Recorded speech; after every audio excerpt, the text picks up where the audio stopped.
disagree, you're more than welcome to sit down and change my mind. Louder with Crowder Studios, protected exclusively by Walther.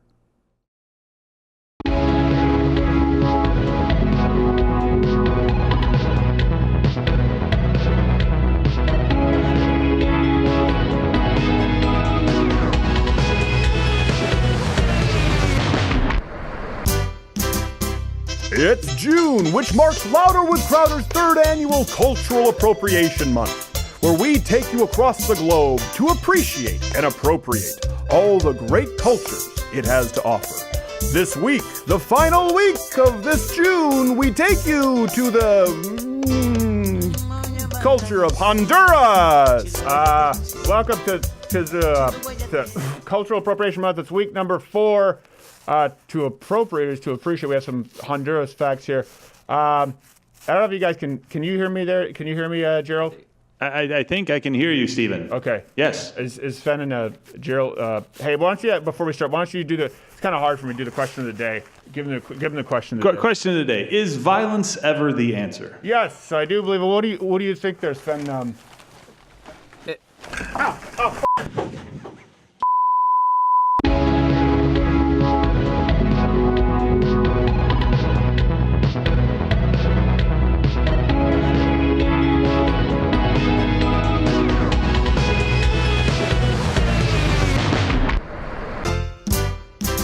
It's June, which marks Louder with Crowder's third annual Cultural Appropriation Month, where we take you across the globe to appreciate and appropriate all the great cultures it has to offer. This week, the final week of this June, we take you to the culture of Honduras. All right, glad to be with you.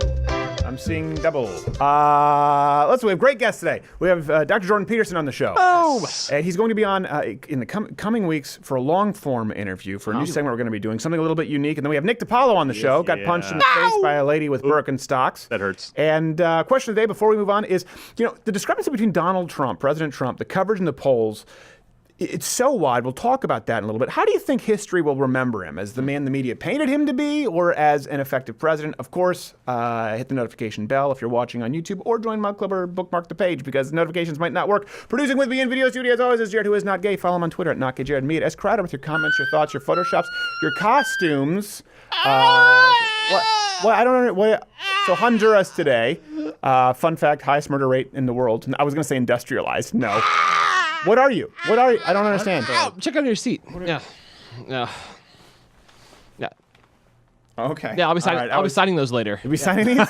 I'm fine. Meet and greet. I'm fine, by the way. All right. Parents are fine too. Still That's demonetized. And at G. Morgan Jr., what's the one of the day? One of the day is Sparkman Wilderness. Honduras is a wilderness. I liked you better in and earned. In Sven Computer, ready with the overlays? Ready with the overlays. I don't even stop at computers in Honduras. Beep, beep. But Computer Lives Matter on Twitter. You can find me there at Sven Computer. It was that stutter start. It was a stop. What it is that he mumbles. He does.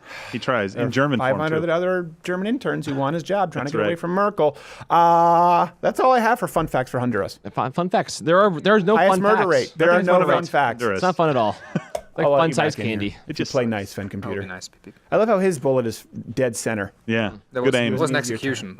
It was an execution. Yeah, well, it's a German style, yes. He had to dig his own grave first. So we do have a lot of news to get to, and this has been a very, very busy week. Yeah. But first, a pornography website has now added closed captioning for viewers with hearing loss. This comes from Engadget. The feature will help viewers distinguish which person is speaking at any one time, because that's important, and identify changes in emotion. In addition, non-dialogue sounds that are relevant to the storyline or scene will be highlighted. So they cracked the code for the deaf. Still no luck with one-handed braille. That's still a struggle that they're not going to beautify mind that. How do you spell? It's just lots of vowels. That's the point. How do you spell all the captions? Yeah. The thought I didn't go to college. Yeah. Look, this is a terrible summer reading program. Okay. Yes, it's a terrible. It's a bad way to get people to read. It's also, but it is actually a huge part of the new Big Brother program. Oh yeah. There we go. Wow. Yeah. It's just a van. It's carpeted. A San Francisco man, by the way, this is another news, was scared for his life when he reported that unprompted, and this is the kind of thing that gives me shivers. Mm-hmm. True story, right, Sven? It's a true story. True story. Unprompted, his Alexa spoke out, quote, "Every time I close my eyes, all I see is people dying." And this comes as no surprise to us here at Louder with Crowder with our experience with Alexa. We didn't think it'd come this soon. And so it begins. Stephen Crowder. Yes? Come with me if you want to live. Stephen, is Wolfie there? Wolfie? Who's Wolfie? Get down. Oh my gosh. Close one. Beer rationing is actually starting. It's unrolling in Europe. Oh. Due to a carbon dioxide crisis. This comes from going to hell. CNBC. At least 5 gas producers in northern Europe began a planned shutdown during the early summer months to resolve maintenance issues. It deals with CO2. Now, what is northern Europe exactly, Sven? That would be, I guess, every country that's north of Italy. There will be Germany. There will be Ireland. So not Italy, so the non-greasy ones. Yeah. No, all the countries that basically the countries that are somewhat financially stable. Yeah. Okay. So they're going for CO2. This is what they're doing now. They're government rationing of beer. Come and take it. But really, come and take it. That they can't do anything. We have no second amendment. No guns. I'll give it back to you. I want that one. I want that. You know what? You take it. You take it. I'd be honored. A prepper? You take it. Yeah. A prepper in Europe? Oh, yeah. It's not a thing. They got It's nothing. just a homeless person. Not stocking only up could for you the not strong guy on purchase the a gun to street. protect it, if you did, you couldn't talk about it. Can't distinguish them from the hobos at grocery carts. They're getting upset about it in Europe. The Scots would be there. I can't shoot myself. I can't stab myself. I can't drink myself to death now. These low emission cars, I can't even suck on the exhaust. It just gets me. I can't rightly kill myself on the Tesla. I can't even afford it. Bus driver's not going to be letting me suck on his exhaust. He's got a schedule to keep. I can't throw myself in front of the train. That hurts. I want to kill myself. I don't want to hurt myself. I want to kill myself without pain. Dead. Maybe a little pain. Dead. But that's it. If I throw myself into it, they're always running late. It's socialism. That's awkward. Write a letter to my wife. She shows up. I missed the train. Being carried out by a truancy officer with a stick. It's got to be miserable there. I'm so glad that you got out of there. Hundreds of years ago, we paved the way. We left. We saw this coming, in fact. It wasn't about tea, it was about beer. But from the same article, actually to say that with newfound sobriety, Europeans woke up across the entire continent saying, wow, soccer does suck. So, Come on. except for the one Scot who shows up with the flask. He shows, hey, we're going to riot, huh? No. Come on, ole, ole, ole, ole. Where's your spirit? I'll have a Coke Zero. Here's one thing we noticed when we went to Austin. Better. We went to Austin and we saw these billboards, and it's a they're big everywhere. rollout. Have you seen these, Gerald? No. You did. That's right. God You I didn't stayed go away there, from Sven Austin. Computer. It's a billboard for HIV pills. They've been popping up across the country. There's one. F without fear. That's it. Where's that billboard there, Naki Jared? I think it's in L.A. That particular. In Los Angeles. Well, of course it is. Yeah, They're not even hiding it. Do you realize that if we were to do a joke, a sketch, F without fear for HIV, we got more flack for a much more tame wishbone parody history of the AIDS HIV hoax. True story. Yeah, exactly. These are their own. They're not even very trying to hide it. So, and we looked it up after we saw the billboards. A big part of it is in Washington, D.C. It's their plan to get the HIV rate down. They want to get more uninfected people on PrEP, P-R-E-P. It's a 2-medicine combination pill that prevents HIV. I think it's just a pill that you put in your pee hole and you just smash it with a hammer. Oh, God. I mean, that might work. You serious, Clark? It doesn't let the HIV in. Can't do it. It can't get in. It's really more of a making it. I don't know why they call it a pill. Why are we spending money on that? I don't know. the worst idea How ever. many years later we know better? We're still funding this damn stuff. It is Billboards! Here's the thing. It's real estate. I understand drugs after you have it. Yes. Sure. I don't think it should get as much funding as cancer Or diabetes. or all kinds or hangovers, even for that rickets for all I care. But we're virus. spending money on awareness billboards to prevent Just don't have unprotected anal sex with random dudes at a truck stop. Oh, that's it? It's an entirely preventable argument. That's really simple. Do you realize that what bothers me most about this, people get so mad because it's politically incorrect. How often do you hear when people talk about sharks, like, well, you're more likely to be struck by lightning than suffer a shark. The spider's more afraid of you than, well, why don't we use that argument here? You're more likely to be struck by lightning, attacked by a shark on land, than get HIV/AIDS if you're not having unprotected sodomy in truck stops with strangers or using intravenous drugs without cleaning needles. Your chances. Like it's simple. What else are you going to do at the truck stop, though? That's what they're saying. Wait, hold on a second. You go to the truck stop and you just get gas? Beef jerky? Gas and flapjacks? But where do you get your heroin? I don't. So you bring your heroin with you to the truck stop and your pool boy and have sex with him afterward? No. What are you, a monk? They assume the rest of the world is just like them. It's just, that's not a universal prevent problem. HIV. We don't need a billboard. We don't need a pill. Sorry. Okay. And we're the jerks for bringing it up, by the way. It says F without fear. I don't like. They can say that, but we can't say it's preventable. Yesterday's medical terminology is today's hate speech, and today's hate speech is tomorrow's colloquialism when they admit it. As dull as a British knife. I can't. Look, it only hurts. It doesn't wound. It's a problem. You ever tried to bludgeon yourself? Speaking of places that are silly, one of Canada's biggest music festivals now is on pause because of a protected bird. It's known as the killdeer. Lovely name. And a bird with a nest of 4 eggs that cannot be removed without federal permission. Oh, Canada. It comes from CNN. It says, I have to say this is one of the most challenging problems we've ever been presented with recently, the executive director of Blues Fest told reporters. But the festival organizers, it seems silly, but they're actually really hopeful of their chances because when you can fix a situation, everyone is happy. That's ideal. Yeah. And to help them with that, they enlisted the help of, I think we have him here, to talk about the Canadian fiasco. Dennis Rodman. Dennis Rodman, thank you for being there, sir. I'm just so happy. I can't tell you how happy I am. Okay, that's great, but how are you solving the problem? I got so many death threats. I can't even help. I got so many death threats. I love this bird. I believe in this bird right here. I believe it has been loyal. It took everything. I took everybody's thing they could throw at me, and I'm still standing right here with this bird. Yeah, I'm not sure how that's relevant. This bird is home. This bird can't even go home like me. He didn't need to go home. He already home. This isn't going to go well. Dennis Rodman, so everybody. Happy. No, I we got it back. You know what's funny is in Britain, in Canada, a fetus, clump of cells. Yeah. Bird eggs, stop the festival. Yeah, Did you say bird egg? Bird eggs. Oh, bird eggs. I thought you said bird egg. By the way, when these guys say that's the biggest problem they've ever been faced with, they have pretty sheltered lives. That's true. That's the definition of privilege. What's the realm of Canadian history? Well, let me think. We didn't fight off the royalty. We did. Had our potato. We had our potato. We said okay to the royalty. We kissed the ring. We still have we still have the Queen and her money. One time we weren't really a country yet. Burned down the White House. You guys were pretty mad about that. And then we had a real problem with some bird eggs. Yeah, that was a big one. By the way, thanks for providing all our national defense, America. Hey, one thing actually, before I move on, I was talking about this.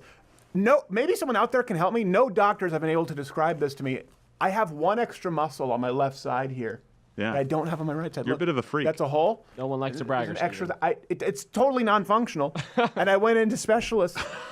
They were like, I don't know. Have you done anything useful with it? Do you have an idea how disconcerting that is when you go to a doctor? You're like, is there something wrong here? Is this a growth? Like, I'm not sure. Did they do a screening, BP? Actual racism job. story. I was told till I was age 12 by old white people at church that black people were faster because they had extra muscle in their leg. Oh, yeah, I heard that one. Yeah. I had a teacher tell me You mean that. that's not true?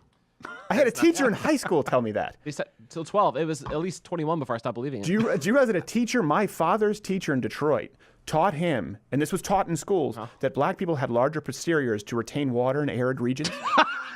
This was Darwinism. Yeah. What were we going to say? They have those small muscles in the legs so they can walk easier to Europe, BP. That's really... I don't even know what that means. Gosh. All right, so listen, we'll be talking more about polarization, kind of who bears the brunt for most of it with Dr. Peterson next. I think a big part of this we've talked about. I do think it's exclusive to the left. I just say this. I'm not going to do the cop out. No, I don't think everyone is copping out when they do it. I think some people are, but I know it would be disingenuous of me to say it's balanced. If there's not a give and take, I think it exists exclusively on the left, and we deal with it all the time. I think a big part of this, though, before we get to that, the polarization that people complain about, which in and of itself is not necessarily a bad thing, is how out of touch the left is. And we've seen it this week more than ever, I think. More than ever in my lifetime, I would say.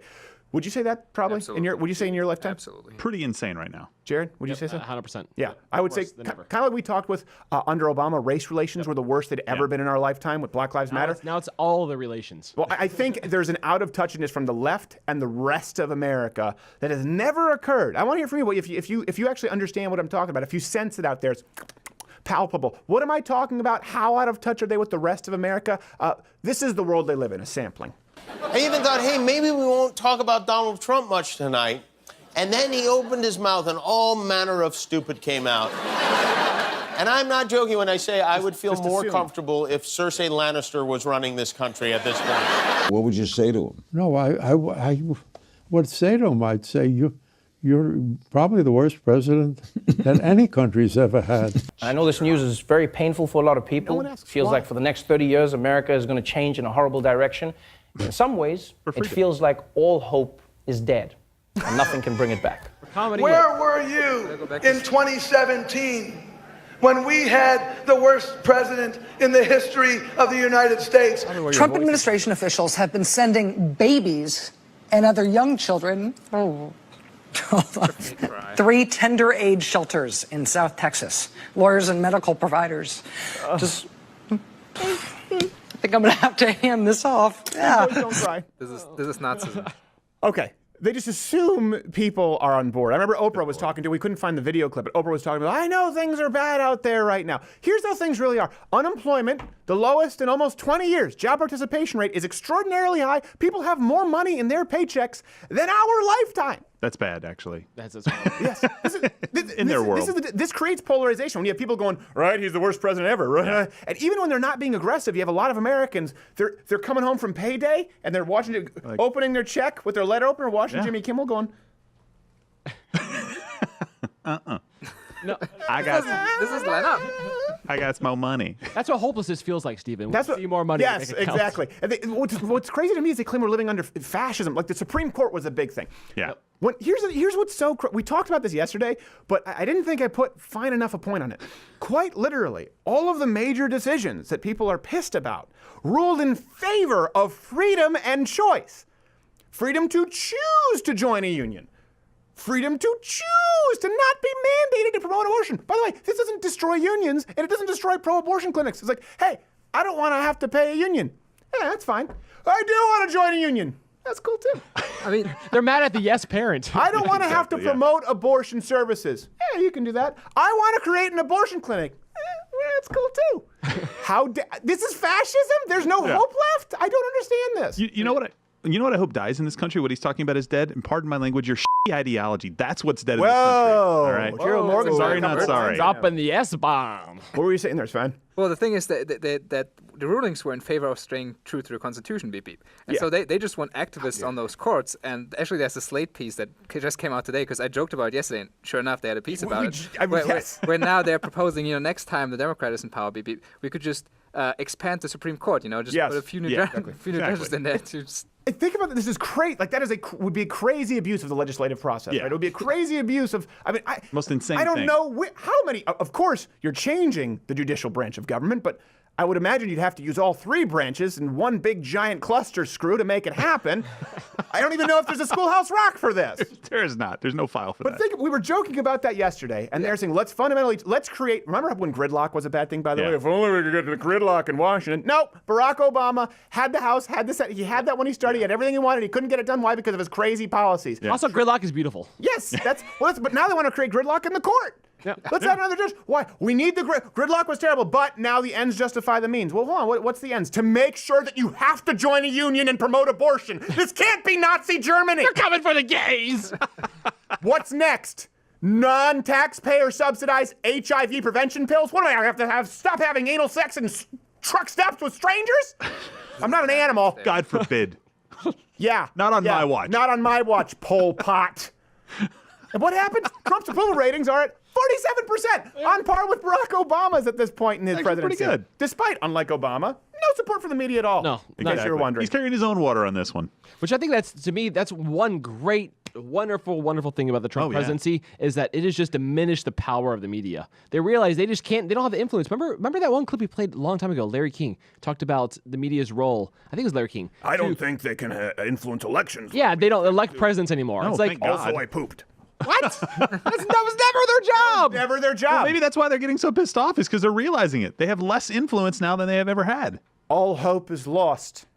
I mean, in this new poll. I was about to try it, but I realized I can't do Trevor Noah's accent because it's not like a really South African accent. He's just a dick. Yeah, we're saying In this new poll that we just had with the approval rating at 47%, there's just an array of things that just pretty much affirms that the left-wing part of the Democratic Party, which is the entire party, is so far away from the general population. Like they agree on so much with Trump. There you go. All right. No, I agree. If you look at it, actually, the source that you're talking about, it took a while to get to your beep beep. Your processor wasn't up working properly. Well, here's another good example. They scream about mass hysteria with the immigration, right? Separation of families. And then what they do is they cite polls where, yes, most Americans are against separating families. We are. Yeah. Everyone in this room is. But shockingly, a plurality of Americans believe in enforcing the borders, right? That's a little bit different. The media just spent an entire news cycle hysterically bashing President Trump on immigration. And what happened? This shocked me. This shocks you. His approval among Hispanics is up 10 points in a month. They love it. They love him. I don't think that's ever happened, even with a Democrat. Viva el Presidente! Why? Because so many of them are going up to people going, how do I deport the illegals? Exactly. Just like Biden. How do I get rid of the illegal? I hate Trump, but how do I get rid of these people? I hate Trump, but the illegals make me look bad. Yeah. I mean, this is among Hispanic voters, so of course. Exactly. Yeah. You're polling actual voters, legal Hispanics. The highest Republican voting bloc in the country, Cuban Americans. Yeah. It's like 80. It's not even close. Yeah, it's huge. It just took a while for legal Mexican immigrants, I think, to come full circle. And Donald Trump helped them get there. And here's one thing. I think that this is what's important. Expect the left to get very violent, to get disruptive. Yeah. When they say that a vacant Supreme Court seat now leaves us with the option of either joining the Nazis or selecting our death camp, yeah, they're currently comparing what's going on with Nazi death camps. You can no longer be mandated to pay union dues without choice. It's like Auschwitz. Yeah, it's roughly equivalent. You have the right to work freely without the Teamsters shaking you down and giving you swirlies. You remember that yesterday? It's not my country anymore. I don't recognize the USA. You remember that yesterday, Beep Beep? That was your joke in the segment that it's literally Auschwitz, and then the guy came out and said, "It's literally." That's right. And your joke was, they're just going to try to start adding for people who aren't Mug Club members. Please join because YouTube's cracking down on us. Sven made the joke they're just going to add justices, and I made the joke it's literally Auschwitz, and the guy literally says it's Auschwitz. We can't even joke around anymore. It comes true. We can't think of something crazy enough to not be right. Our jokes don't age well. That's true. How out of touch do you think people are, though, with Trump? Do you think they're going to remember him as the monster they've painted him to be for all these years and probably years afterwards? Or do you think he'll be remembered as the approval ratings suggest today? It's a good question. His legacy is up for debate because, I mean, there's plenty of time to screw up. Yes, there is. Plenty of time. There's so many good things, like verifiably good things happening. What would it take? Like, what would he have to do for people to finally say, okay, maybe he's not the worst person on the planet? I agree. And I readily admit, I've said this, that I was wrong. I really do think, and I was a Ted Cruz guy in the not whether he would win or not, but I actually think it doesn't mean that I agree with him personally. It doesn't mean that I agree with the tariffs. I think he's the right guy for this job at this time. I don't think Ted Cruz or Rubio or even, who I like, Fiorina, I don't think they would have been as in their face. It would have been a lot more of the same for us. Yeah. I think a little bit more leaning to the right. I think what you're seeing with Trump is the evolution of people who are watching Trump. I think he's growing to disdain the left because of how horrible they are to him. I don't think he was that conservative before. But I think he's doubling down now, just like the left is doubling down. Probably made him more of a family man because they're coming after his family nonstop. Exactly. That probably makes it much easier to be like, screw those guys. He's exposing them for what they really are. It's not coming out and they're kind of showing their real face, which probably would have concealed that to someone if they're not already exposing themselves, as many in the Democratic Party do. I do think it's going to get more violent, and this is why we deal with, we've been dealing with threats all the time. If you convince enough people that I'm a Nazi, for example, firebombing the car, slashing the tires is totally acceptable. Yeah. When you look at the Crowder Confront segment, it's not something we wanted to do. We've been doing Change My Mind for a long time. We've had to shut down tables because of violence. We've had to shut down shows because of threats of violence. And hire a lot of security. Hire a lot of security. To put it simply, the left is losing because they can't help themselves from lying. Yeah. That's what it is. They cannot help themselves from lying. This is like Nazi Germany. Trump is separating families. The economy is worse than ever. We're less respected than we've ever been as a nation. None of these things are true. And that's the same reason they can't figure out why they're losing, is because no one's that good a liar. You forget all your previous lies and you get lost and you wonder where you are. Well, here they are. Exactly. Here is where the left are. They're at a place where they believe that the economy is collapsing. They believe that we're being marched into death camps. Thus, they can justify violent actions against any political voice of opposition, and they can't fathom why half the country, who have things better than possibly ever before, certainly in our lifetime, don't agree with them. They can't help themselves from lying. They can't remember their past lies, and so here they are. This is why we're divided. We have to get going. We're going to have Jordan Peterson and Nick DiPaolo talk more about this with them. Jordan Peterson. Stop it.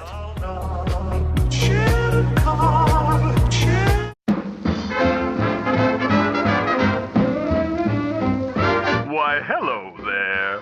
Say hello, Not Gay Jared. That a boy? It's no secret that Not Gay Jared starts every day with the finest products for grooming from Dollar Shave Club. But Not Gay Jared has a dirty little secret.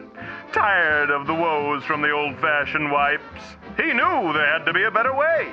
That's precisely where one-wipe Charlies come in from Dollar Shave Club. Flushable wipes in convenient packaging gives you just the edge you need to be on the potty. Plus, the soothing botanicals leave you feeling vibrant and refreshed. Perfect for those producers who haven't a colon.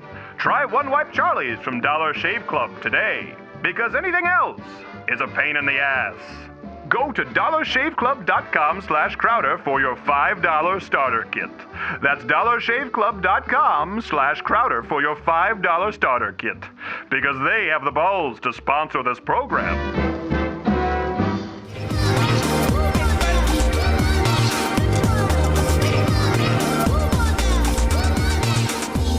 This is a native Honduran dance. Really? Yeah. It's called the and now my head's on a turtle. That's the native Honduran dance. Huge fan of our next guest. He's selling theaters out across the country. I shouldn't say stadiums. That's like Freddie Mercury. He's not quite there yet. Not enough billboards as Freddie Mercury, but big fan of him. I'd like to think we've helped with some of his success. We covered it early on with Canada and the bill going on there. So you can follow him, of course, if you don't know who he is yet, at Jordan B. Peterson. 12 Rules for Life is his book. Was number one. I think it's still up there. It could be number one on any given day on Amazon, any place you can get books. Dr. Jordan Peterson, thank you for being here, sir. My pleasure. Thanks for the invitation. It's lovely to meet someone so sartorially splendid. Yes. Well, listen, to appropriate is to appreciate. And the reason we did Honduras this week is because we've done it for 3 years now, and we're running out of ideas. So, this is as good as we could come up with on short notice. Dr. Peterson, I know you're touring right now across the country to sold-out crowds. And, of course, you've gotten some protesters, some mobs. And we released a video this week to, a lot of views, a lot of interactions. Crowder confronts. And this has been confronting people who make online death threats or calls to action or plots of violence. And what was remarkable to me, I wanted to get your take on this as a clinical psychologist. No one with the mob when they're chanting. No one condemned actions of violence. You see this with Maxine Waters now. It is coming almost entirely from the left today, but it seems as though it's accelerated so rapidly in the last month. Have you seen this, and explain to people who don't know the actual phenomena of the mob mentality that occurs? Well, in a mob, there's distribution of responsibility, right? Because everyone is faceless. And so, well, a lot of what keeps people sane is being held immediately responsible for their actions. And so that's why one-on-one interactions tend to remain peaceful. But of course, you can be anonymous in a mob.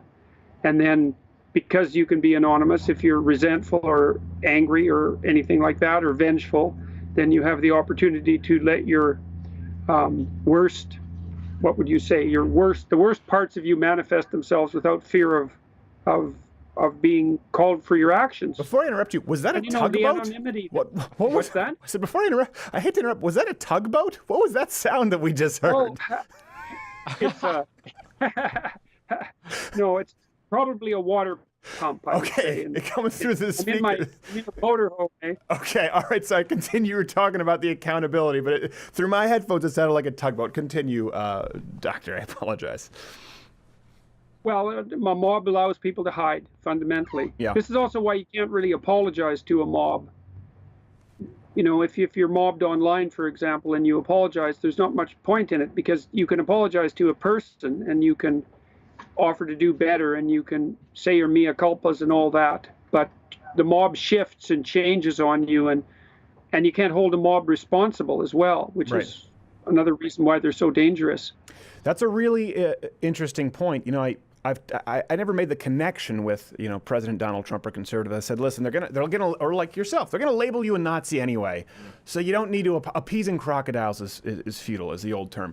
But sometimes you disconnect that really when you think of the media or you think of these people online, that it really is just a mob. It's a more diffuse mob. It's a mob across the country, but it's still a mob mentality, no less. And that's why I've always said apologizing for the sake of appeasement is really stupid. If you think you've done something wrong, apologize. But these apology tours right now, they never work. Is Roseanne any less fired today? I don't think so. Well, the other thing too is that the part of the mob that you apologize to isn't necessarily the same mob that goes after you apologize. Right. You know, you have some sense on social media that when people come after you, it's a group and it's got defined borders. And so maybe you're interacting with that and trying to appease it or to apologize for it. But it isn't something with defined borders, and the apology will just inflame another mob. You can't distinguish it from the original mob. It's the same subjectively, but it's not helpful.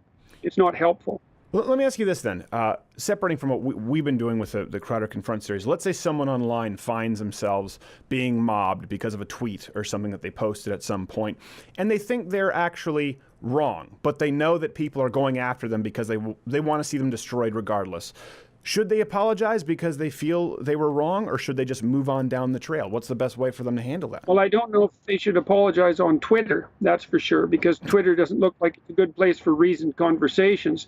True. I mean, that might be something. One of the things I've started to do with Twitter, because it's an impulsive medium, is that if I have something to say that needs to be said in detail, then maybe I'll write a blog about it. And then it can be reasoned and longer form, and I think that's really important. The short form of Twitter seems to make people stupid and impulsive. I mean, Twitter has its utility, but it's a dangerous medium. Yeah. And then, well, and if you're going to apologize, you need to do that very carefully. And I wouldn't do it, as you pointed out, I wouldn't do it for appeasement. The purpose of an apology is to set the situation right usually between two individuals. And to apologize properly, you have to figure out what you did wrong. You have to figure out why you did it. Then you have to set those things right so that you won't repeat the error in the future. I mean, if you want an apology from someone, say, if you've had an argument with them or if they've slighted you, if you want to maintain the relationship, you want to find out that they figured out why they did what they did. Right. They're doing what they can to set it right, but that they also won't repeat it in the future. And that constitutes an apology. But, you know, people get afraid when they get mobbed and then they backpedal because, well, sometimes they also think if all those people objected, maybe they were wrong, you know, but it doesn't seem to be a very effective strategy. In fact, it looks counterproductive most of the time to me. Yeah, I think you're right. And I think that ties right back to when you were saying what's required for an apology. That's why you can't ask a mob to apologize, because they're not capable of Well, that's also why groups. It's also why groups don't have rights. Right. You know, you can hold an individual responsible. Nothing that can't be held responsible has rights. This is why animals don't have rights, even though you should treat them properly. That's not the same thing. You have a responsibility to care for animals properly as much as you can and not to produce undue suffering. But that doesn't mean that animals have rights. Right. And animals don't have rights and groups don't have rights because you can't hold them responsible. Jesus, it's such an elementary truth. You'd think that we would have figured that out after a couple of 100 years of discussions about rights. But it's a crucial issue because responsibility is, well, and it's also the case that it's responsibility, not rights, that are the bedrock of our society, right. Which is something I've been talking to these crowds about constantly. And everybody's very, well, I don't know if they're crowds. I've been talking to the individuals that make up the crowds that are coming to see me about responsibility. And that seems to be going extremely well. And this violence thing you've been talking about, like I would really, really caution everyone in a situation like this to do everything they can to turn the other cheek, because we're in a situation, a polarized situation is very dangerous because one person slaps the other and then this person punches this person, and then this person hits this person with a stick, and like it starts to escalate. Yeah. And that escalation is really, really dangerous. And you want to do everything you can to forestall that, because it can get out of hand. It's a positive feedback loop, and it can get out of hand very, very rapidly. Yeah, it is a positive feedback loop. Here's my question. I see a lot of people out there saying, "Oh, we're polarized," as though polarization in and of itself is immoral. Well, it's not. If let's say people are polarized from the Nazis, to use the left as an example, not saying anyone here is a Nazi. If you find there's a giant chasm between you and communists, I don't think that being divided on an issue is inherently immoral. But the proactive polarization through lies and through calls to violence, so in other words, calling your opposition Nazis, trying to paint them as subhuman sort of caricatures. Some people out there saying, "Oh, the left and the right are responsible." I know I don't consider you right or left. I consider you just a thinker and some more of a philosopher in a lot of ways. I know I'm more conservative. It's no secret with my audience. I contend that it's coming exclusively from the left on a large scale today. Yeah. Well, be that as it may, it's still going to be incumbent on everyone who wants to maintain peace to keep a level head. And that's the crucial issue. I mean, because what's the alternative? And I would also say we should look at some situational variables that are at play here too. I've been thinking about this a lot, talking about it with Ruben and some of the other people in this so-called intellectual dark web. I mean, I think part of what's happening, Stephen, is that as the classic media dies, it gets more and more desperate to attract the remaining attention that it can attract. And so it's highlighting extreme opinions, and it's doing that in an attempt. It's really clickbait. And so that's driving this apparent polarization far faster than I think it actually exists, because my sense is that the vast majority of people out there are pretty much the same as they were 5 years ago and are vastly reasonable. But there's an exaggeration of the ideological idiocy. Now, I share your proclivity to think that a substantial amount of this is coming from the radical left. And I think that's partly because that's being subsidized in the universities. Yeah. That's a huge source of it. But I think it's being exaggerated by the death throes of the classic media as these new technologies come up to supplant them. They're getting increasingly desperate and telling more and more desperate stories in an attempt to hold on to the fragments of their audience. And so it might be a mirage in some sense. This increased polarization might be a mirage that's a consequence of the death spiral of the classic media. Yeah, I hate to disagree with Dr. Jordan Peterson, but I would slightly, because I know I agree with you with the radical left. But here's something that I ask a lot of people, and I want you, and I know you choose your words very carefully, so I want you to think about it for a second. This is a genuine question. Can you name me anyone today in 2018, anyone on the national DNC platform bench who we wouldn't consider radical left? Bernie Sanders, Hillary Clinton, Nancy Pelosi, Debbie Wasserman Schultz, Elizabeth Graham, Maxine Waters, Eric Schneiderman. Can you name any one of them who would be as reasonable as people like even a Rubio on the right? I can't find any. I don't think it's the radical left when it's the whole platform. Well, it's a good question. I mean, I think that the question is to what degree the moderate left has been willing or able to separate themselves from the radical left. And this is a big problem. I mean, one of the things I've been trying to puzzle out intellectually is, and I've been challenging the people that I'm speaking with, and including the journalists, is like, we know the left can go too far, right? That's a historical fact. No one disputes that if they have any sense. The question is, when exactly does the left go too far? What combination of policies do they put forth that produces the proclivity towards tyranny and catastrophe that characterized the radical left movements in the 20th century? And the answer is, nobody's been able to specify it. Like, I think it's the triad in what we're seeing right now. The triad of diversity, inclusivity, and equity is a deadly triad, especially equity, because that's a cover for equality of outcome. And I think equality of outcome doctrines are absolutely catastrophic. I think identity politics itself, the idea that we're fundamentally defined by our group identity, I think that's an absolutely abhorrent policy. Yeah. And I think that the left has an absolute moral obligation to sort that out.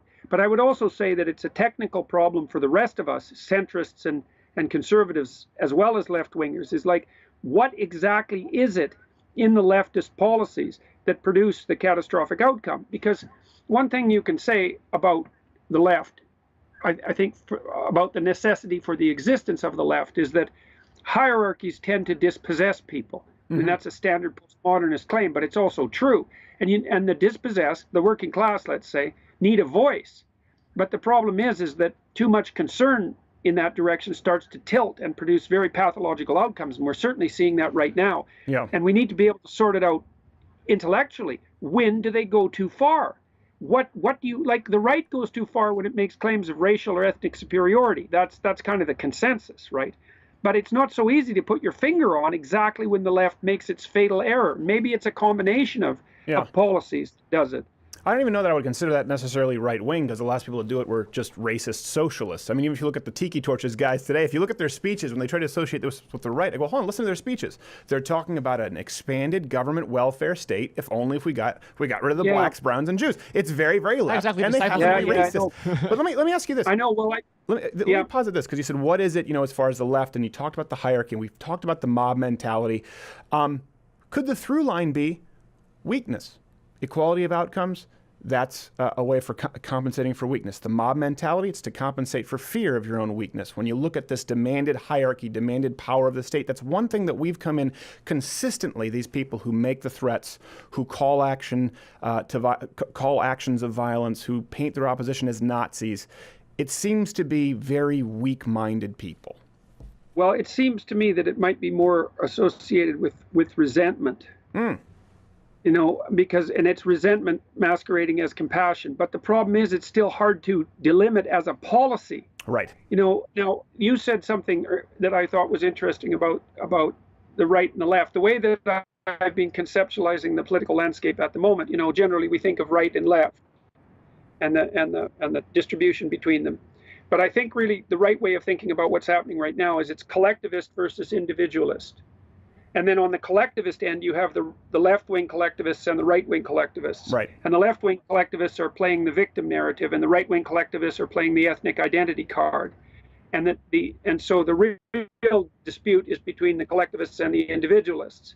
And in my writings and in my tours and lectures and so forth, I've been making a very strong individualist case, because I think the idea that our societies, our functional societies, and let's say our functional Western societies, one of the ideas that we really got right was the sovereignty of the individual, and the idea that when you look at the world, you should look at a world of individuals, whether that's historical or present or future. That should be your conceptual framework, primarily focused on the individual. Yeah. And the collectivists, and I think the leftists have the loudest collectivist voice at the moment. The collectivists insist that no, there isn't any individual, there's just a collective.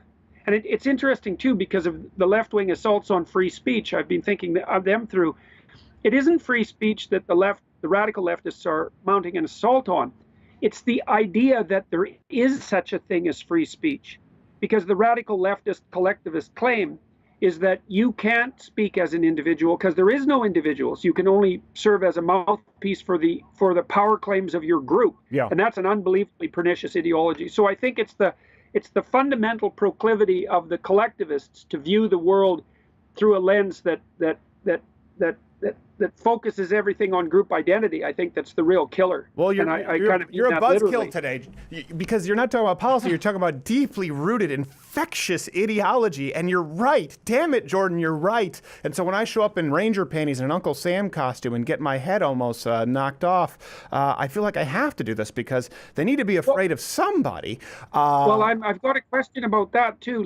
So you've been confronting people who are making claims of violence, and so let me ask you this. First of all, more actual plots.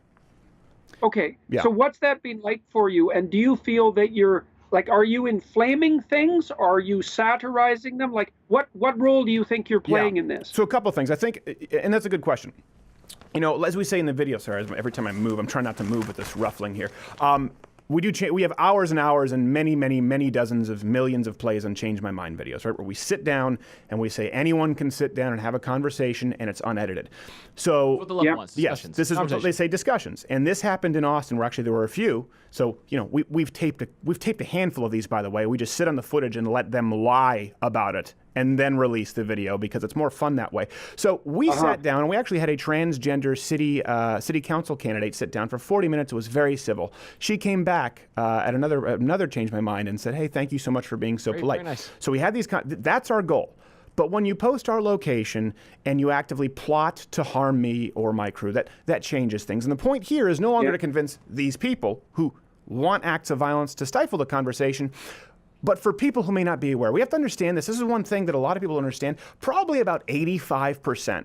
Maybe 90% of Americans, even those who are registered Republican or Democrats, they don't necessarily know what we know. They don't live in this world. They don't live in the YouTube and the blogosphere world. They're not aware of how bad it is out there. And so this kind of content, I can tell you, you can read the comment section, thousands of people going, I was just vaccinated against ever becoming a Democrat, or I cannot believe it has gotten this bad.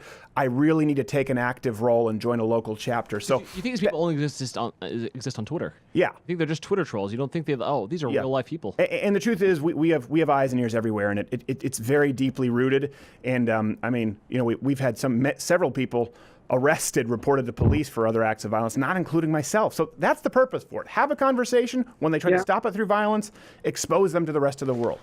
Yeah, okay. And do you think that seems on the face of it very reasonable? Do you think, what's your sense? Do you think that the fact that you're bringing this to light is doing more good than the fact that you're engaged in this is doing harm?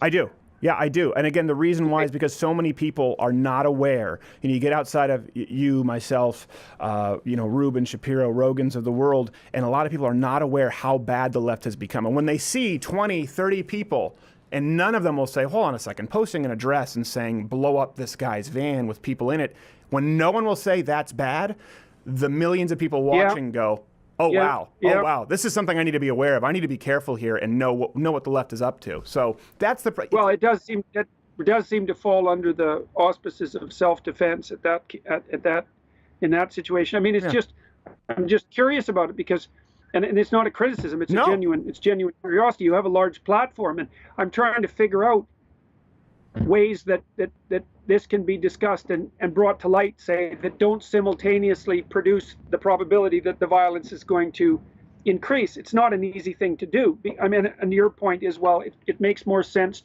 to show what's going on, and that's the better strategy. And I guess that's a free speech strategy in some sense, and it's one of the... Our first strategy is change my mind. Our first strategy is open discussion, and it's like in combat sports. We match intensity.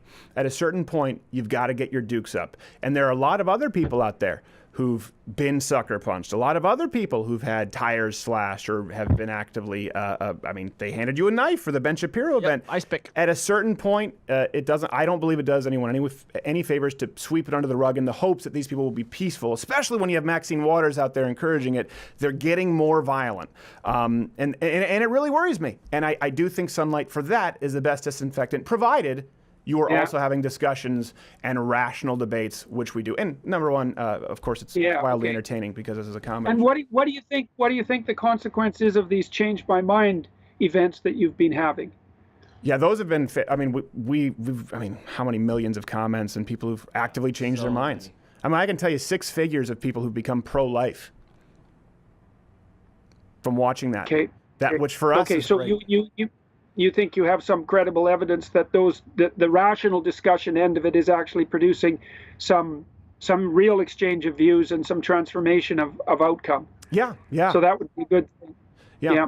I think it's a good thing. I think the number one thing is, the show has to be obviously entertaining. It's a late night show, but the point is we have eyes and ears and our roots really deeply rooted in the leftist activism. I mean, the FBI has been calling our guys for information on Antifa since Utah because of how far we've gotten into their cryptic messaging.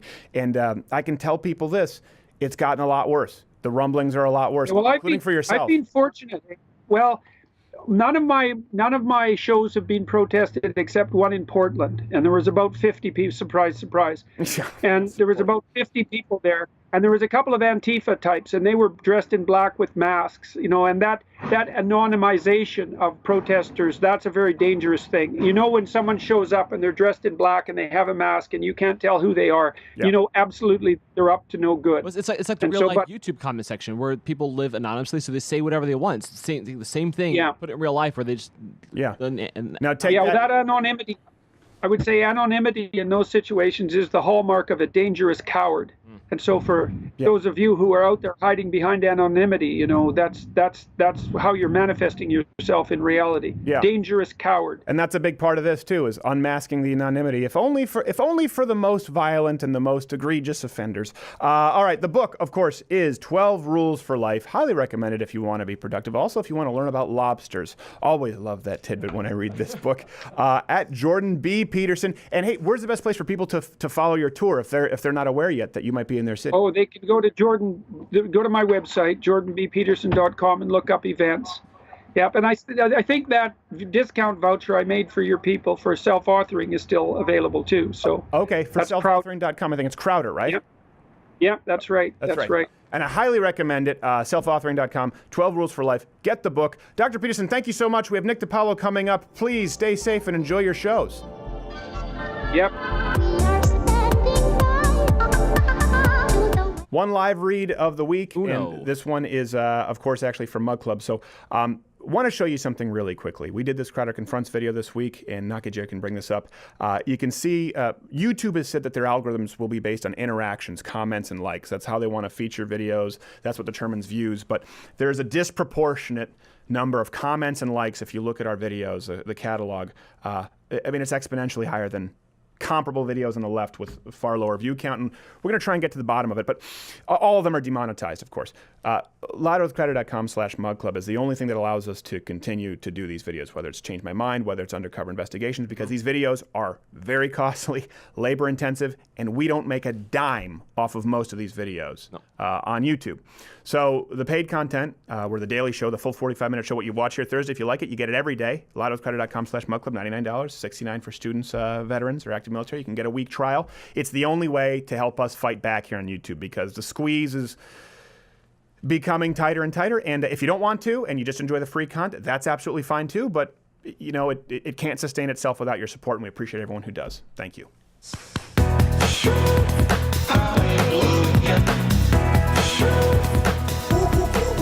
That's the second native dance of Honduras. Really? It's unlicensed. Tommy gun. It's the unlicensed official dance of Honduras. I realize I don't know anything about Honduras outside of obviously the soaring murder That's all rate. you need to know, because after that, the travel guide is useless. Coffee and tobacco. Oh. Is there anything else? No, but you can import those. Yeah. Don't go there for them. They Do not go They there. have pension plans for kidnapping. It's true. In Honduras. Our next guest, a huge fan. I've talked about this before, and I've said there are two people who I believe are the funniest comedians ever. Mm-hmm. Norm Macdonald, who has not been on the show, and the next man who's been on the show. These two have always been my top favorite for the last few years. One of the funniest men on the face of the earth, Nick DiPaolo. You can follow him at Nick DiPaolo. How are you, sir? Stephen, thank you so much. It's quite a compliment. Norm's my favorite, so really, I appreciate it. Why do you dress like a broken condom? Yeah, well, to appropriate is to appreciate culture. I don't know what kind of condoms you've been wearing, but you might need to call a doctor. Well, I get black ones to fool people. Just what I'm saying. You look like a that busted through a condom. Yeah. Maybe you're bleeding on the tip, which I've had happen. Yeah. Okay. That sounds like a wonderful lead. I hadn't really looked until I saw myself on the monitor. That's what you considered a bikini in Honduras. Yes, that's considered a bikini. Actually, this is more so what they swim with in Saudi Arabia. Have you ever seen the aerial shots of Saudi Arabia? The women, just thousands of women drowning in their full-on burqas in the water. I don't need an aerial shot. I have a summer home over there. All right, so Nick, you have by the way, where's the best place for people to go to download your show now online, the podcast? The new podcast is going to be debuting. We're shooting for July 9th. Okay. And where they'd want to go is patreon.com/The Nick DiPaolo Show. If they go there tonight, that page should be up. Okay. So eventually the show will sit on my home site, nickdip.com. Right. But if they want to subscribe and get in on it early, they go there tonight, patreon.com/The Nick DiPaolo Show. Hey, you can give incentives at Patreon too. Like if they give $50, they get a private conversation. $100, they get a broken black condom. That's exactly right. We have a 3-tier system. And this is true. This is what I made it. Fredo is the cheapest one. Sunny, Mike is the $30 pack. How much do you have to pay to get you to strangle the woman who punched you in Birkenstocks with a piano wire? Sorry, can I not say that? I'm going to hire somebody. Yeah. I'm not going to mess. Here's the lead. And Anthony Cumia had talked about this last week, and I didn't know. I'm so sorry. I wasn't up to date on this. A lady punched you in the face. Explain for people who don't know the story yet, because I know it's bad. It is kind of funny though, so explain it. Yes, it's very. Now that the swelling has gone down, I have my sight back. It's hilarious. Yeah. It happened. I was at a comedy club, Levity Live, which is it's on the Jersey side of the Tappan Zee Bridge. It's still New York State. It's Palisades. It's a beautiful club, Levity Live. I love it. It's one of the nicest clubs in the country. And it was Father's Day night. After the show, I come out, and people are filing out an exit door to the left of the stage instead of out the back. So I start shaking hands and taking pictures. This guy approaches me and says, can I get a picture with you? I said, sure. He stands to my right, shaking my hand. And he says, boy, I like the show a lot, but my daughter wanted to punch you in the face. He didn't even finish the word face, and I got sucker punched from my left. I didn't even know she was standing there. And I mean, cracked. Yeah. And like I was I was stunned or in shock. But even while I was in shock and stunned, my first instinct was to look at the father and say, did you just set me up, dude? Yeah. I mean, it was almost like on cue. I mean, at the end of her, it was like a sitcom. That's my question. What did the dad do there? I mean, did he spank her? He didn't. And his reaction, again, this is speculation on my part, but I really believe, at the level these people operate at. Yes. I really think it was a setup. First of all, you don't just wander into a Nick DiPaolo show. At least you usually know what's coming. So you should, yes, particularly, which is why people should go to nickdip.com and check out the rest of your tour dates, because our fans love it. No punches, just laughs. Yeah.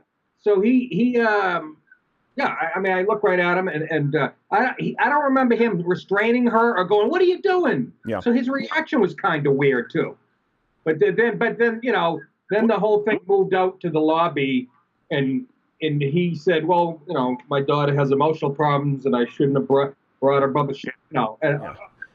Another reason. Hey, you weaponize your daughter, basically. Yeah, exactly. I mean, exercising that female privilege where she can punch a man consequence-free. Could you imagine the headlines if Amy Schumer got slugged outside of an event, outside of a gig? I said that because every time I do an interview, a lot of people, well, both sides are getting pretty. I said, don't equivocate. No. Show one example of a straight white male comedy club audience member going after a black comic, a gay comic, a female comic because of their act. Yeah. I actually looked at her right after she hit me and I said, why'd you do that? She says, you're mean. And then she started bawling. Okay, she had that right. I mean, even a broken clock is right once in a while. Right. But up in the lobby, when the father tried to talk to me, I said, no, dude, get away. You want to talk? Then she starts bawling. And she starts bawling. Thank God she didn't think you were evil. Yeah, thank God. Thank God she didn't call you a Nazi like they did with me. They would have lined you, put it up for the firing squad. I really do believe, Nick, because I was just talking with Dr. Peterson about this, and I respectfully disagreed where you were saying, the radical left, the radical right. Hold on a second. And I asked him a question. I don't think we really got an answer on it. And I understand because he wanted to speak kind of in the more general sense of where we are as a country. That's a conversation too. But I said, hold on, we talk about the radical left. Is there anyone on the national DNC platform who isn't radical? Hillary Clinton, Debbie Wasserman Schultz, Bernie Sanders, Elizabeth Warren, Maxine Waters. All of them are this are this bad. And if they're not flirting with these kinds of people, they're outright demanding this kind of action. We see it all the time. It's not both sides. And I'm really sorry you had to deal with that. That's horrible. Well, yeah. And I don't even throw her in the far left category. She's a 20-year-old college student. So this is about par for the course for the left right now. Yeah, she's not fringe. She's not fringe. No. She should be volunteering summers at the registrar's office. Yeah. No, exactly. So and she, I don't want to hear about mental illness or whatever. She can take care of herself at college, so she can't be that, So yeah, my eye was, it was growing. I was like, what the f is that? I could feel it growing. And now I know what a boxer goes through. I could hardly see after like a minute. Yeah. And then they tried to, I told the staff, hold them and get the cops. I had to tell people what to do. And so the cops showed up after about 5 minutes. She thought you said get the cocks. That's why she got. Yeah, then you were part of the hashtag Me Too. No, she would have ran out of there if I said that. Well, hold on a second. She was crying after she punched you? Well, after I told her father, yeah, you better get a lawyer, dude. You're in deep shit. He went over and told her that. I'm not a litigious guy. I know. The only thing I hate more than lawyers are feminists. So. It reminds me of the scene in Life Aquatic where Jeff Goldblum walks over and disciplines the other guy's dog with a rolled up paper. I mean, you know, I really do hope that this gets resolved and justice is served. But I will say this. I remember having this conversation with Joe and with yourself. I remember at one point you saying like, I don't think this is ever going to come to the clubs, because you and I both agreed like, we won't do colleges anymore. I said, I think you'll be surprised.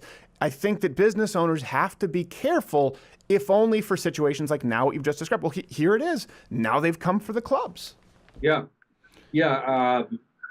You know, and security wasn't around because I wasn't planning on shaking hands. You know how clubs have now? They actually have a backdrop you stand in front of, and that's up in the lobby. Right. I just happened to come out of the green room. I went in after the show ended. I went in the green room for a few minutes, came back out, and they just happened to be filing out. Yeah. Where I was. So I started shaking hands, sort of an impromptu meet and greet. And Not get Jared has a question, I think. It's a thought that nowhere else but the internet in 2018 does this really happen, because people aren't formulating these negative thoughts about comedians in the comedy clubs. It used to be a day where you had to go and see them in the comedy club and to then witness their act for a bit. Yeah, and then if you didn't like them there, then you're the butthole. Yes. But now you can go home, watch the clips on Twitter, and formulate your opinions that you're a Nazi. It usually takes people a long weekend to realize they don't like Nick. Yeah. Exactly. Sorry. My wife we're on 24 years. She's still not sure. But, it's a long Labor Day.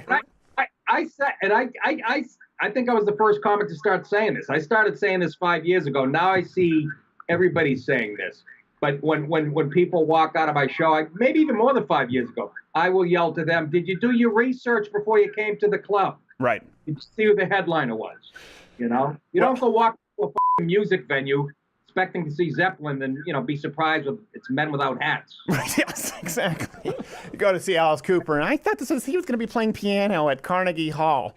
Yeah, they think comedy is a homogenous thing. We all have the same sense of humor, and that's why I think. And I'm not super famous, so yeah, there are people who wander into my show who might not know me, but not too many anymore. I've been doing this a long time. Right.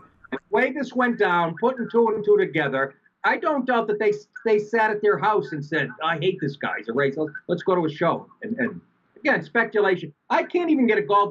I can't get a call back from the assistant district attorney. Yeah, I can imagine. What if I hit her, Steve? I'd be in jail for 11 days now. Well, don't do it. As much as I'd like to, and if you do, televise it, and we'll be sure to get exclusive rights here on the channel. Here's what I will say: we do have to get going. When we get off air here in a little bit, let me talk with you. We have someone who might be able to help out the Beast and see what's going on if we can get some info on this person, because we've been doing this segment here, Crowder Confronts, recently, where we can send a missile up your posterior from anywhere in the country right now, know where you are, who you're with at any given moment, and I bet you we could probably find out who this person is and what the plans were. I'd like to help you if we can. I know you mean who the... No, but we'll talk more about it off air. I would like to help you with this. And I know who persons are. I'm not... I would never mention because I get... look, we can't hit back. We got true gender equality. I could have popped her in the face and everybody would have said, "She had that coming," and we went on our merry way. Well, that's not seriously. I don't think that's what they would have said. That is true gender equality. Yes. And so I didn't do that. So I'm going to take it to the courts. I don't care how long it takes. I'm going to make an example of this person. No, I agree. And we've worked a lot with, we were just talking with Jordan Peterson about this, with the police, with, Antifa in Utah and some information. And sometimes these people actually reveal a little more information than you might even know. So I'd like to be able to help you with that. But what you need to do is get in a DeLorean, just go through some HRT, go back to her wrestling meet and win the state title, because that's okay now. So it's nickdip.com. You can follow him at Nick DiPaolo, Paolo. And the Patreon is what, Nick, for people to support the show? Patreon.com/The Nick DiPaolo Show. That'll be up tonight. That's where people can go to subscribe once this podcast kicks off. And It's going to be great. I'll be streaming live audio and video all over the place. And we're doing it right. I'm in the sound booths call screener's booth right now. Oh, but it sounds like you're in a men's truck stop in Schenectady. We got to go, Nick. Thank you so much. We'll be right back. These days on the right, things can seem pretty rough if you just watch mainstream news. College campuses are full of Bernie bros, no love for us on YouTube. But there's one thing you gotta understand. The left has no long-term plan. So we keep winning so much these days. We drove Maxine Waters crazy. You wanna hang with people who respect the Constitution and don't act rude. You wanna be where people don't just blame white dudes.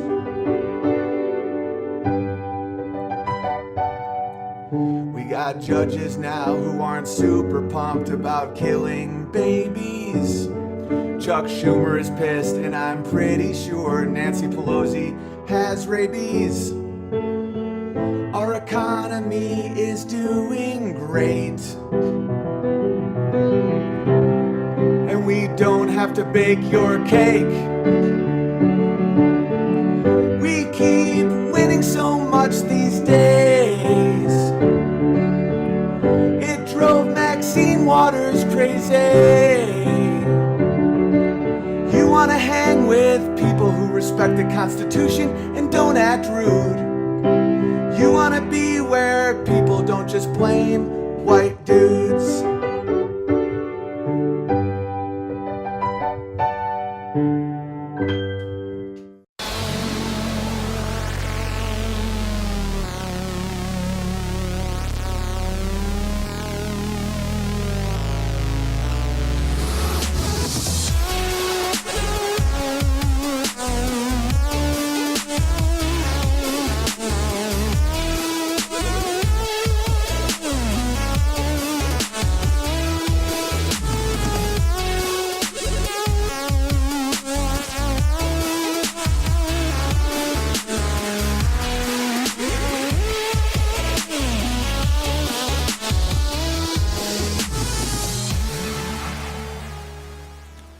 Everyone else make it out okay? You made it. I made it, yeah. Yep. Yeah. Thanks for asking. Sounds like being waterboarded. There's one person here who's been waterboarded. Whatever. Sorry. And it's the boss. Very little. Thanks so much to Dr. Jordan Peterson, Nick DiPaolo. Next week, we don't have any shows next, but we do have a giant 4th of July themed Change My Mind on Monday. Monday. Nice. Huge. Is that July 3rd, Monday? July 2nd. America is superior to all other countries. Change my mind. Can't do And that's it. Gerald, because you had a point. I did have a point. I asked a question earlier. Why is it that there's nothing that would seem to change their mind on Donald Trump? Why is that always the case with power? Anytime somebody comes along and actually does something good and it threatens your power base, you just completely ignore all the good. Yeah. And just go after protecting your power. That's exactly what the Democrats are doing right now. He could come along and cure cancer, and we've said this before, literally, and they would find a problem with it. They would say that it's bad for the medical field. There's Let me ask something. you this. What's good about Bernie Sanders? There's nothing good about Bernie Sanders. You're doing the exact thing. No, I'm not doing the exact same thing. If Bernie Sanders could bring something good to the table, like if he had an economic plan that was good, then I would say that's good. He doesn't. He has socialism. You got nothing. You know? Nothing at all. You know, Jesus raised the guy from the dead. They tried to kill him for it. It's the same thing. Nothing. Trump's not God. Don't get me wrong. No, I think you're right. And that's why I said, I mean, we've had, you've admitted that you were wrong on a lot of it, and I was definitely wrong on a lot of it. And I think the arrogance of some of the pseudo-intellectual conservative right sometimes. When I was like, listen, you've also got to be, there are things that he does that I disagree with, but you've also got to acknowledge some of the things that he does that have been good. And I'm surprised. It actually would lend it more credibility for us to listen if they would just acknowledge a few good things. Like they can't. Same thing happened with Obama. Like I'm like, okay, actually, this is a good thing. Yeah. And then you have it's much easier to conversate. Well, to conversate, as Dennis Rodman would say. Conversate. I've never seen you and Rodman in the same room. That's all I'm saying there, Joe. No. So last week, some people were a little upset. A, that I did the drowning dance as Moses. Didn't take advantage.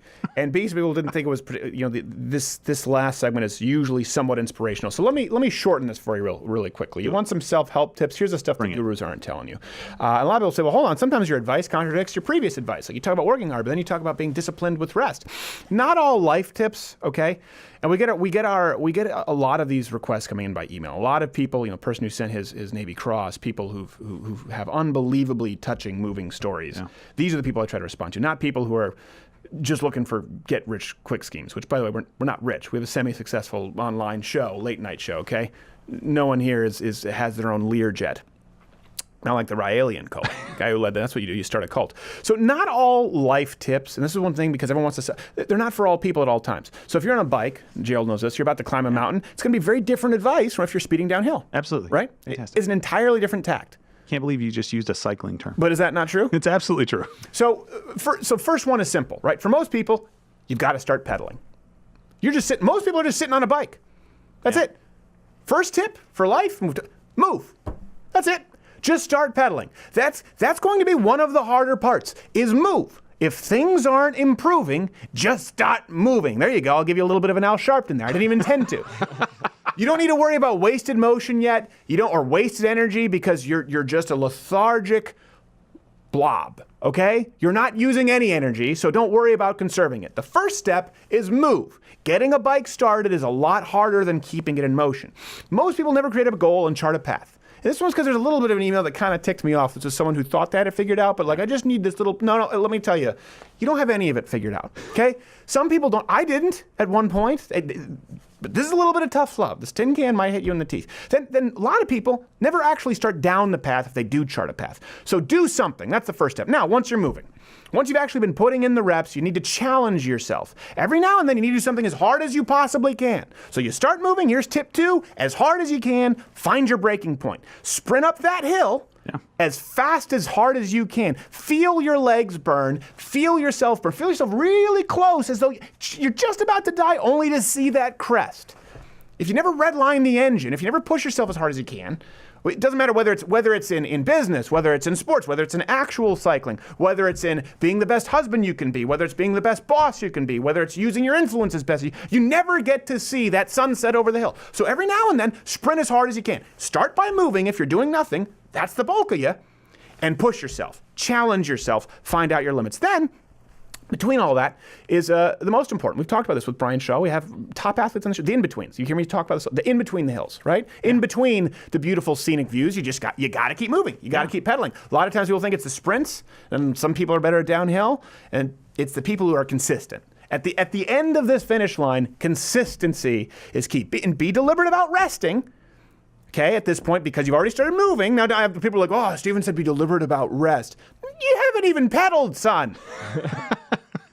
Be disciplined about resting. Be disciplined about pedaling. Be disciplined about working. When no one's watching, when it's not sexy, that's the bulk of everything in life. The unsexy in-betweens make up, I'd say, 80% of life success. Whether it's your marriage, whether it's your business, whether it's your job, whether it's your athletic, and your body, your health, and no one wants to hear it. 80% of success comes from unsexy in-betweens when no one is watching. It's not some inspiring journey with a beautiful Monet backdrop. So you need to learn to love, or at the very least, love why you're doing the in-betweens. And if you do all this is one thing too. When we when we did the SMU show, it was so big, and I spoke with Naki Jarrell. I was like, I'm not really comfortable with a certain level of success. Why? Because no one prepares you for it. So if you're lucky enough, and there's something no one prepares you for, success. You know why? Because people who are successful don't make up the market share of BS self-help books. There's not a huge there's not a huge selling on. That's why I had to stop going to a church that one time we attended, because every single time the pastor spoke, it was talking about the broken, the damage, and how the Lord will heal you. And the Lord will heal you. Okay, he absolutely will. I believe this as a Christian. But I'd never heard a message about people who'd had their crap together and how they could help heal others. So most people want to feel sorry for themselves. It's safe. Most people like the crutch of, oh, well, someday I'll get there. Here's the secret. Most people don't want to get there. They think they do, but they don't. They fear true success. They're repelled by it. I've seen it time and time again. So this is the part that no one prepares you for. Step 1, move. All right. Step 2, redline it every now and then to know how far you can take yourself. Step 3, the in-betweens. Then success. Let's say you've crested, you've seen that sunset. You're going downhill, you've got a tailwind. You don't have to pedal as hard. You know this, you're moving a lot faster. Oh, yeah. That's where a lot of the crashes happen. Almost all of the crashes. It's because it's one of the most straining parts of life, of the journey, to use a term. But It's in a way that's the opposite of that. It's the least physically straining, and it's one of the most mentally taxing. Now, it requires something that a lot of people haven't learned because you can't learn this until you get there. What's most important once you're successful, once you've gotten moving? Think about anything you've accomplished, right? Whether you're good in hockey, whether you're a star student, athlete, whether you're a leader at your church. Control. You reach that point where, okay, I've learned how to play guitar. Okay, I've learned how to skate. Okay, I've learned how to be now what comes into play more is control. Control of your bike, control of yourself. Everything's speeding by. This is why you feel unstoppable once you hit success. Everyone wants to be your friend, right? Money, women, or men, whatever you want. It could be success in your marriage, could be success at school, anything. It could be success, take your pick. But the second you hit that stride is when temptation comes. Not only from external sources, but internally. You forget to control the bike and you crash. How many cautionary tales have we seen? Just in our experience since having done this show. Since the show started. People who just faded away or burned out, even in this exact movement. I'm sure you can think of a few.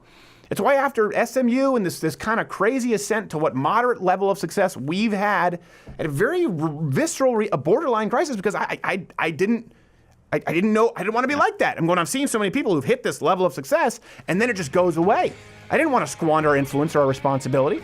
So here, you want to be successful? It's simple. Move, do something, anything, start moving, then push your limits, okay? The bulk of it is the in-betweens. When no one's looking, how are you acting? How are you behaving when no one is watching? And then finally, if you're lucky enough to have charted a path and reached success, not many do, even fewer hold on to it. Control. Be in control of be master of your own domain. And guess what? You can't if you didn't follow steps 1 through 3. That's why people who win the lottery kill themselves in record numbers, or transgenders, but right now we're using a different analogy. People who become overnight sensations, they never hold on to success. Follow those rules, and it's a way of life. Map out a plan, follow the rules. I guarantee you, you may not be a world beater, but you'll be more satisfied with your life than you are now. And I think you know who I'm talking to. Thank you for sending the email. I hope that helps.